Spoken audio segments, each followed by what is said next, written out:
Painting అంటే చాలా interest చూపించేది. దీంతో తను కూడా ఎంఎఫ్ హుసేన్ అంత ఆర్టిస్ట్ అవ్వాలి అనుకుంది. కూతురి ఇంట్రెస్ట్ చూసిన జుల్ఫీ ఎంఎఫ్ హుసేన్ని అడగగా ఎంఎఫ్ హుసేన్ జైనబ్ని తన స్టూడెంట్గా జాయిన్ చేసుకొని తనకు పెయింటింగ్ నేర్పించడం స్టార్ట్ చేశారు. అప్పుడు జైనబ్ ఒకవైపు స్టడీస్ కంప్లీట్ చేస్తూ మరోవైపు పెయింటింగ్ నేర్చుకునేది. ఇదిలా ఉండగా ఎంఎఫ్ హుసేన్ డైరెక్షన్లో మాధురి దీక్షిత్ హీరోయిన్గా గజగామిని అనే మూవీ చేయగా అది హిట్ అయ్యింది. దాని తర్వాత నెక్స్ట్ మూవీకి టబు హీరోయిన్గా మీనాక్షి అనే మూవీని ప్లాన్ చేశారు.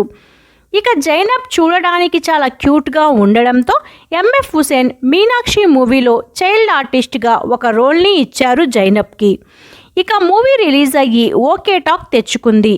కానీ జైనబ్ పేరెంట్స్కి జైనబ్ మూవీస్లో నటించడం ఇష్టం ఉండేది కాదు.